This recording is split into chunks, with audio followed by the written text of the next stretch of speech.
Hello, welcome to Emerald Soaps. I have not made a video in a long time. Just been really busy. So today I'm doing a melt and pour project. Not making any cold process soap. I just want to do something fun, quick and easy. So what I'm gonna do is make a melt and pour soap, which is a glycerin soap for kids with these adorable little fish and starfish embeds. So I'm gonna open these up here and cut them up into little pieces.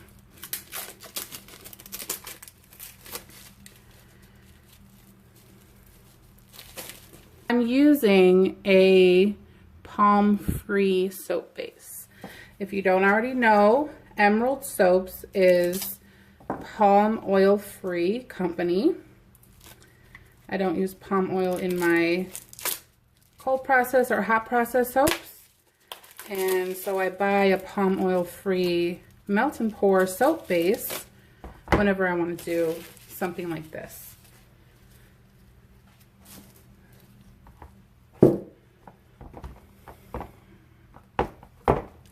So let me show you how I cut mine up. It's like a rectangular block, so I like to cut it in half lengthwise first, all the way down. And I use a wavy cutter so that the pieces kind of lock together and it helps me cut them, if that makes sense. So then I cut this way, just straight down. They stay together nicely, and then I cut them this way. So let me go over the rest of my supplies. I'm doing two different fragrances today, two separate soaps. This is Green Apple Explosion from Nature's Garden. It smells amazing. This is Lilac. And then I have Orchid Purple for the lilac and Lime Green for the green apple. The little fish embeds I showed you. A couple pipettes to get the fragrance out. This straw I'm going to use to kind of push the embeds down so they stay in place. I have my rectangular mold, some rubbing alcohol, the wavy cutter I showed you, a knife, cutting surface. So I'm going to go melt the soap in the microwave. I'm going to cover this with saran wrap, melt it down, and I'll be back. Okay, so I'm back. All I did was melt my melt and pour soap in the microwave. You do 30-second intervals, and this took about 2 minutes. I still have a couple chunks in here, but I'm gonna stir those out. You don't wanna overcook or burn the soap, because then it won't smell good. It'll be all funky and weird. So I'm just gonna stir until I get all of the soap completely dissolved.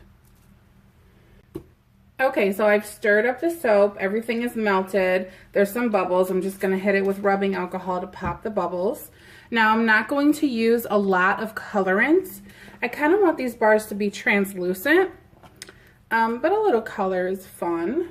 So I'm just going to put the tiniest amount in here, like not even that whole scoop.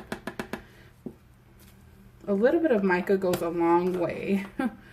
So, especially in melt and pour soap. Let me get the green. In cold process soap, colorants tend to change or fade a little bit. But in melt and pour, they're true to their color and they're pretty strong. And this is clear melt and pour, so there's nothing to dilute the color.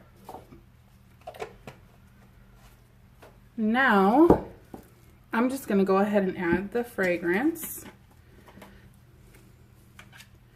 I've got a pipette here. I'm going to put 2 full pipettes in each one. That should be plenty of fragrance. The first one didn't quite fill up all the way, so I'm putting a little more. This green apple smells so good. Lilac is a personal favorite. I've used this in my cold process soap on this channel. I think that was actually my very first video.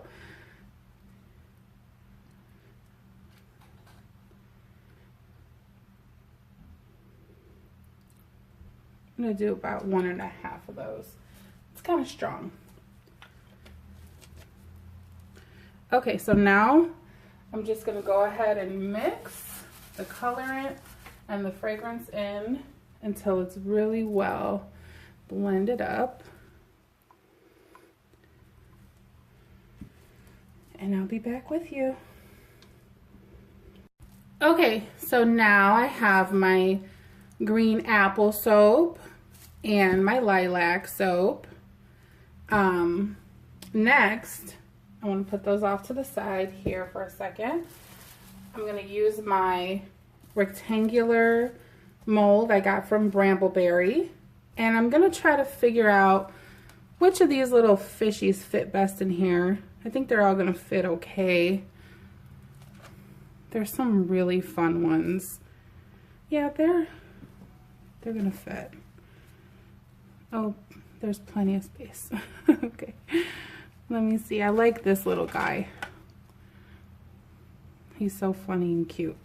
Okay, so I don't have a lot of soap, so I'm just gonna pick out a few of these little fishies, try to get a variety. Like that blue one. Where is that yellow fish?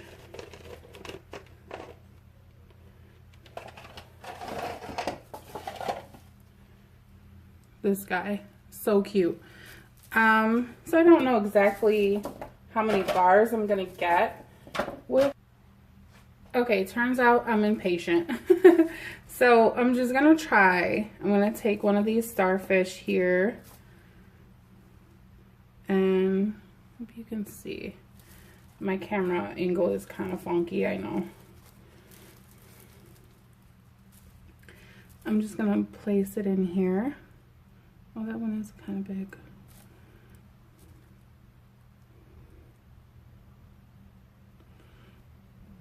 Oh, that's great, because the size of it is kind of like holding on. That's great. Okay. I filled the second row with the lilac already. Now, my thought is that if you have a small child who's not, you know, a big fan of washing their hands. You know, some kids, they don't like to take baths. They don't like to wash their hands. So this might encourage them.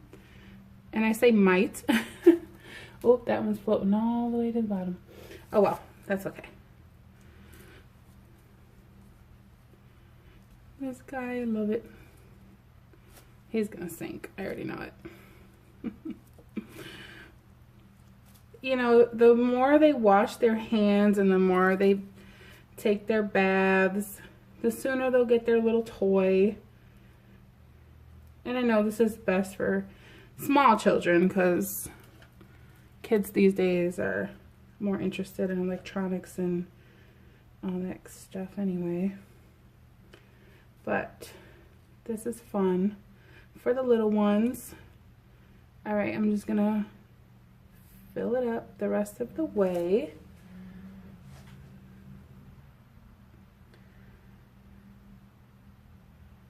Oh, he's floating a little. Float, little fishy, float.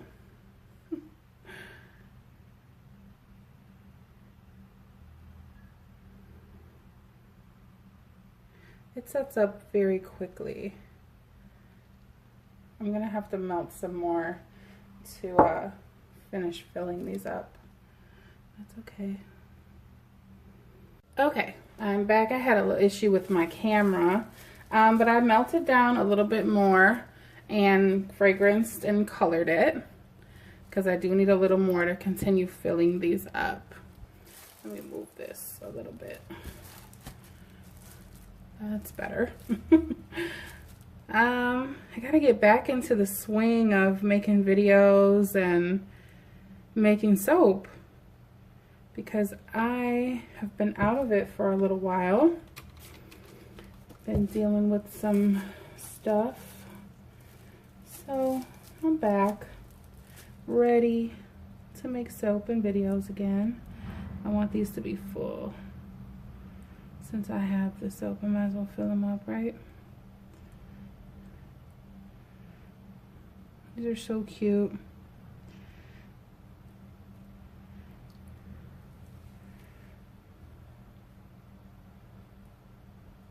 And these little rectangular molds from Brambleberry, they really do hold a lot of soap.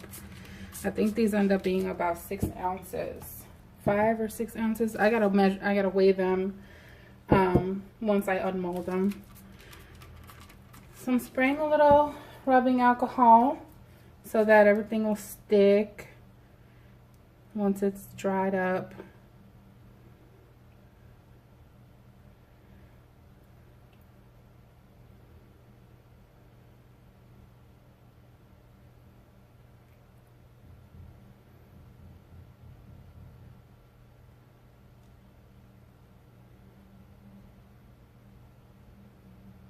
Okay, so these are full.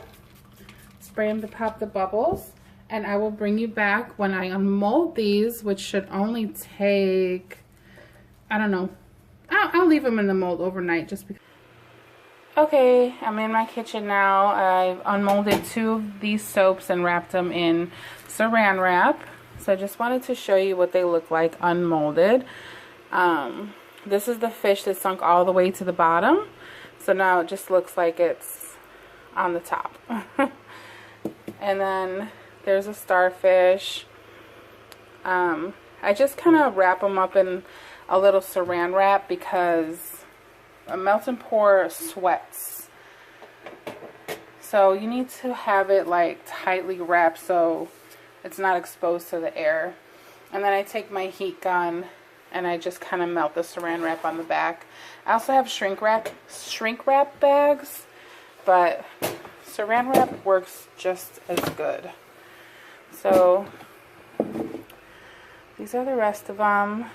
I'm going to turn this over and just pop these out of the mold. Okay, so here's the blue one and the green apple. That one's like right dead in the middle. The pink one, I love this one. It looks so cute. Another fish. So there's the 4 purple ones and the green ones. And I had a little bit of soap left over, so I just have some plain soaps there. Sorry this video is really choppy. I'm filming on my phone and it's kind of new for me. So yeah, you get the idea. You just throw the melt and pour in there with some fragrance and some little toys, and they're really fun. So thank you for watching. Please subscribe. I have a lot more videos coming out, and a lot of them are cold process if you're interested in that. So thank you. Bye.